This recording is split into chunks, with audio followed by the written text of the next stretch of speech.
En pleine 5e vague et alors que le variant Omicron continue de se propager à travers le monde, le directeur général de l'OMS appelle à la plus grande prudence pour les fêtes.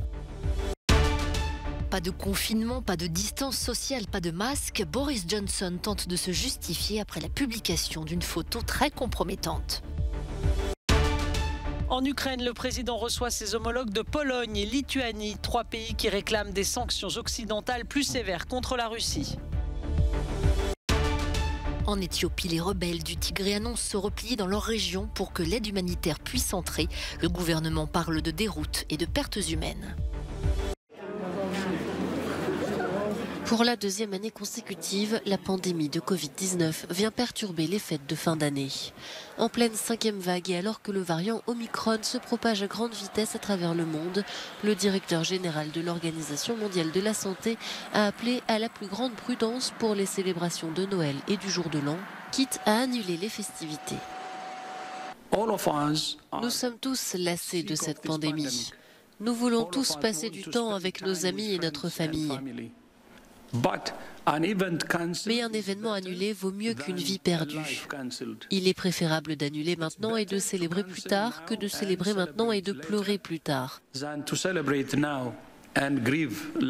Aucun d'entre nous ne veut être à nouveau dans la même situation dans 12 mois. Alors que les campagnes de rappel se multiplient, de nombreux pays européens ont également choisi de serrer la vis. Depuis lundi, la Suisse a mis en place de nouvelles mesures comme l'obligation de télétravailler quand c'est possible ou le retour du masque dans de nombreux lieux clos, provoquant la lassitude de la population. Pour être honnête, je trouve le sujet de la vaccination un peu difficile. On est vacciné, on a l'impression que c'est bien, mais on se rend compte que ça ne sert pas à grand-chose. En Allemagne, les experts du gouvernement ont recommandé des restrictions dans les plus brefs délais pour réduire les contacts au sein de la population. Ça peut être par exemple de réduire la taille des groupes. En Bavière, ils ont déjà fermé les bars et les clubs pour les jours et les semaines à venir afin d'éviter les points chauds et les événements de superpropagation. Le chancelier Olaf Scholz a lui affirmé que le pays atteindrait son objectif d'administrer des doses de rappel à au moins 30 millions de citoyens d'ici la fin de l'année. C'est une photo dont Boris Johnson se serait bien passé.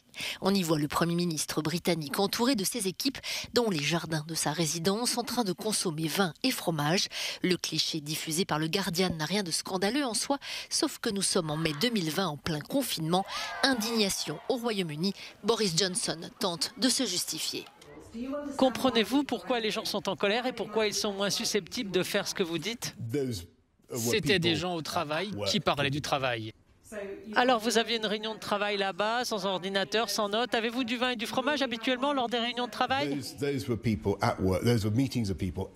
C'était des réunions avec des gens au travail. C'est une réunion de gens au travail parlant de... C'est là que je vis, c'est là que je travaille. C'était des réunions avec des gens au travail qui parlaient du travail. Et je pense vraiment qu'il est vital que nous nous concentrions, si nous le pouvons, sur les messages que nous essayons de faire passer aujourd'hui. Nous sommes confrontés à un grave pic d'Omicron. Vous voyez les cas augmenter à Londres, en particulier les cas et les hospitalisations. Et la réponse est d'être prudent, mais aussi de se faire vacciner.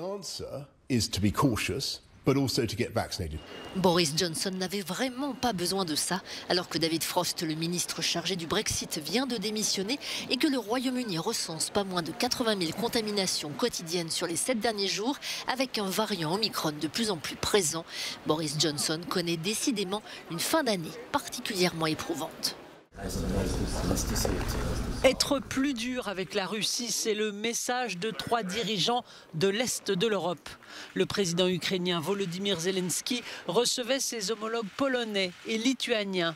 Ensemble, ils ont demandé des sanctions occidentales plus sévères contre Moscou, qui menace Kiev avec 70 000 hommes amassés à la frontière russo-ukrainienne.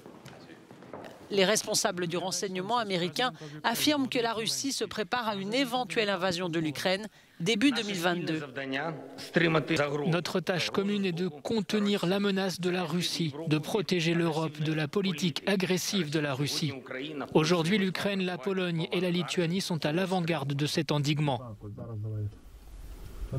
Avec ses troupes déployées à la frontière, Moscou veut faire pression. Le Kremlin nie toute intention d'attaque, mais exige que l'OTAN refuse l'adhésion de l'Ukraine et d'autres anciens pays soviétiques et réduise les déploiements militaires de l'Alliance en Europe centrale et orientale. Des dizaines de camions militaires et d'hommes en mouvement. En Éthiopie, les rebelles du Tigré annoncent quitter les régions de l'Amhara et de l'Afar qu'ils avaient conquises. Motif avancé, laisser entrer l'aide humanitaire. Un retrait jugé jusqu'ici impensable pour le Front de libération du peuple du Tigré, mais qui était exigé par le gouvernement comme préalable à des négociations. Pour lui forcer la main, il avait entrepris le siège de la région du Tigré. Pour Addis Abeba, ce repli sert donc à masquer des pertes considérables. Depuis plus d'un an, un conflit oppose les forces pro-gouvernementales aux rebelles tigréens. La guerre a éclaté quand le Premier ministre éthiopien a envoyé l'armée dans la région du Tigré. Objectif, destituer les autorités locales qui défiaient son autorité et qui l'accusaient d'avoir attaqué des bases militaires. Madrid, Göteborg, Tel Aviv. Voici quelques-uns des 57 vols perturbés ce lundi à l'aéroport de Bruxelles. En conflit avec leurs supérieurs depuis des mois, les employés de Brussels Airlines affirment que la grève était leur dernier recours.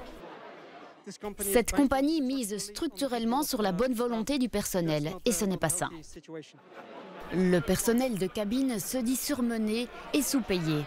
La désorganisation de la compagnie les empêche de planifier leur vie personnelle à l'avance. C'est très dur physiquement et mentalement, car nous avons de longues tranches horaires avec peu de repos. Quand nous disons que nous sommes fatigués, ils ne réagissent pas. Nous continuons encore et encore. En temps normal, ces allées devraient être bondées pour un lundi avant Noël. Mais la plupart des gens ont été informés à l'avance que leur vol avait été annulé en raison de la grève. Si le personnel regrette le moment choisi pour la grève, il espère qu'elle pourra déclencher une prise de conscience sur le coût réel des vols bon marché. Le marché ne veut pas payer l'argent, alors ce sont les travailleurs du transport qui vont payer en ce moment avec leur sueur. Encore affaiblie par les pertes dues au Covid, Brussels Airlines a déclaré qu'elle regrettait les perturbations subies par les clients et qu'elle était prête à mener un dialogue constructif avec le personnel. Cette grève leur a coûté 700 000 € de dommages et intérêts, ainsi qu'une atteinte à leur réputation.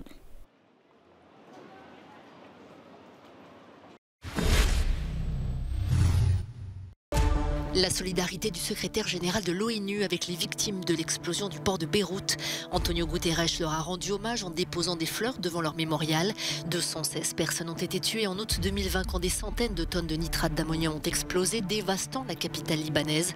À ce jour, toujours aucune condamnation. Les familles des victimes accusent les responsables politiques de faire obstruction à l'enquête. L'Égyptien Alaa Abdel Fattah, figure centrale de la révolution de 2011, a été condamné à 5 ans de prison pour diffusion de fausses informations. Ce militant politique est en détention provisoire depuis 2 ans. Il avait été arrêté en 2019 après des manifestations contre l'actuel président Al-Sisi.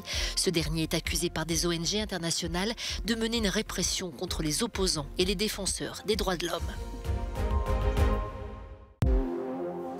Tout le monde connaît les fameux azulejos portugais, ces carreaux de faïence assemblés de sorte à représenter des formes, des paysages ou des personnages.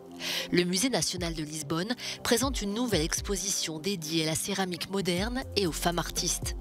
Ici, on trouve une mosaïque de pièces produites au cours des 70 dernières années. Avec cette exposition, nous entendons montrer le rôle des femmes dans la céramique portugaise contemporaine. C'est très vaguement connu, il y a 2 ou 3 noms connus, mais nous voulions montrer que c'est un univers beaucoup plus vaste. L'exposition comprend des œuvres de Maria Kiel, Vieira da Silva, Graça Moraes et Joana Vasconcelos. 70 ans dans l'histoire de la céramique, c'est peut-être court, mais cela représente des décennies d'innovation. Tel est le message de ce panneau réalisé par les sœurs Almada Negreiros. Le panneau présente, qui existe en fait depuis 10 ans, mais n'avait jamais été exposé, utilise une faïence qui crée un effet cinétique. C'est une faïence qui a ce côté caméléon, où l'observateur déclenche les images. Territoires inconnus, la créativité des femmes dans la céramique portugaise moderne et contemporaine, une exposition à découvrir à Lisbonne, au Musée national de la céramique, jusqu'en juin 2022.